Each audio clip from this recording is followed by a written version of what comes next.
All right, today I wanted to talk about applying for your passport for the very first time. So I'm going to walk you through the steps that you need to take to get your passport if you've never had one before.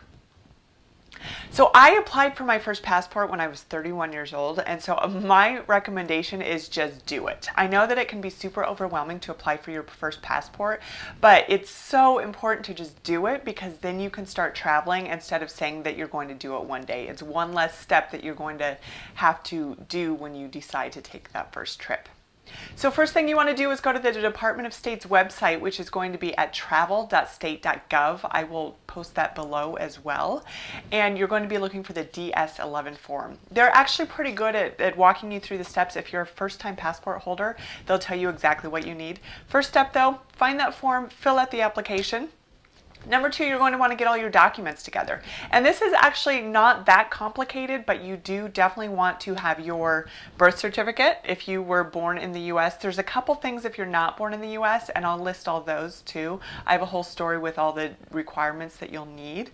But if you're born in the US, you definitely need your birth certificate. If you don't have an original copy of your birth certificate, which I didn't, all you have to do is call the county clerk's office in the county that you were born in, and you pay a fee. I think it's generally anywhere from $10 to $20, and they will mail that to you, and then you'll have that original copy of your birth certificate. And then you also need a photo ID as well. It's not just driver's license. You can do a state ID and a couple other forms of ID, but make sure that you have those two things. Birth certificate and form of ID is generally going to be what you need to fill out your passport application.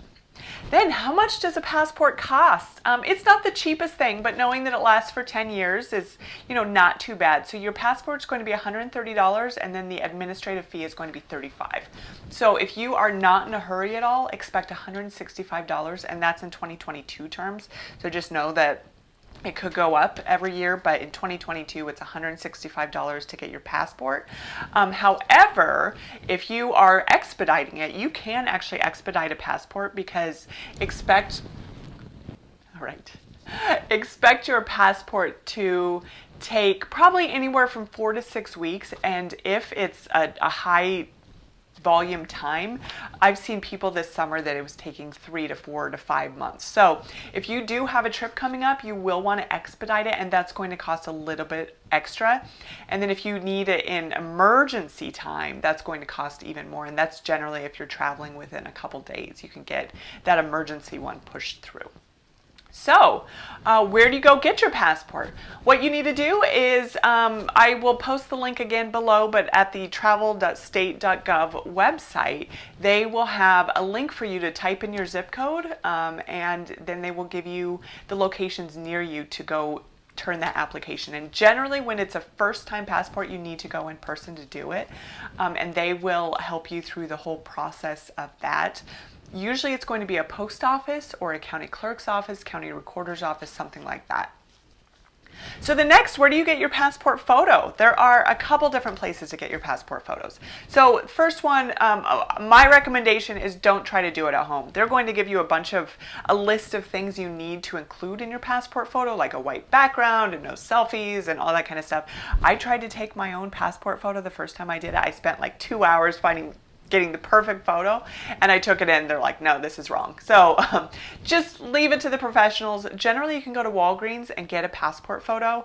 However, on that link where you get your passport, where you turn your passport application in, there's going to be a little checkbox that said also takes photos there, and that's going to be what those places will take your photo for you. My recommendation though, I took my own photo. I went in to get my passport, and I hadn't put makeup on because I was like, why do I need makeup? And they were like, no, your photo's not good enough. And so they took my photo without makeup, which is not the worst thing in the world, I guess. But just know that if you bring your own photo in, even if it's from Walgreens, there's a chance they may just want to retake it there. So definitely wear makeup that day if you would like to wear makeup that day. I have all those requirements and everything else below. So if you have any questions on any of this, please let me know. Again, it can be such an overwhelming process, but really just follow the step-by-step list, and it's really not too terrible. And then you will have your very own passport and you can start traveling, which is always really exciting. Don't forget to subscribe below, and so I can bring you more videos like this, and let me know if you have any questions, or let me know what videos you want to see next.